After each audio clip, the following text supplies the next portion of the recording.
जिल्ह्यातील धारणी तालुक्यातील शिवझरी घाट येथे घडलेल्या भीषण अपघातात 5 निरपराध नागरिकांचा मृत्यू झाला, 12 जण गंभीर जखमी झाले. ही घटना अत्यंत दुःखद असून माननीय आमदार श्री रविभाऊ राणा यांच्या मार्गदर्शनाखाली युवा स्वाभिमान पार्टीच्या वतीने मृतांच्या कुटुंबियांप्रती तीव्र संवेदना व्यक्त करण्यात आल्या.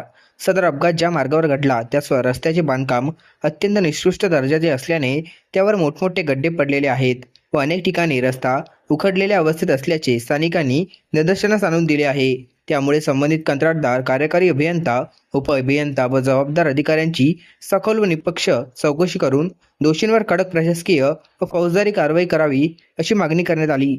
तसेच मृतांच्या कुटुंबियांना किमान 25 लाख रुपये आर्थिक मदत तात्काळ जाहीर करावी. जखमींवर शासकीय खर्चातून सर्वोत्तम वैद्यकीय उपचाराची व्यवस्था करावी. गंभीर जखमींना विशेष उपचारासाठी उच्चस्तरीय रुग्णालयात हलवावे. तसेच त्यांच्या कुटुंबियांना आर्थिक सहाय्य देण्यात यावे अशी मागणी निवेदनात करण्यात आली. याशिवाय संबंधित घाट मार्गाचे तातडीने तांत्रिक ऑडिट करून संपूर्ण रस्त्याचे पुनर्बांधकाम करण्यात यावे. धोकादायक वळणांवर मजबूत संरक्षण खडे, इशारा फलक, रिफ्लेक्टर व वेग मर्यादा दर्शवणारे फलक लावण्यात यावेत. तसेच भविष्यात अशा घटना टाळण्यासाठी जबाबदार यंत्रणांवर कायमस्वरूपी देखरेख यंत्रणा उभारण्यात यावी असे नमूद करण्यात आले आहे.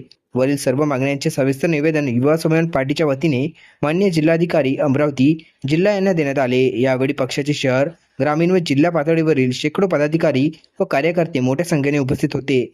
अशाच ताज्या बातम्या जाणून घेण्यासाठी न्यू महाराष्ट्र 24 न्यूजच्या यूट्यूब चॅनलला सबस्क्राईब करा. धन्यवाद.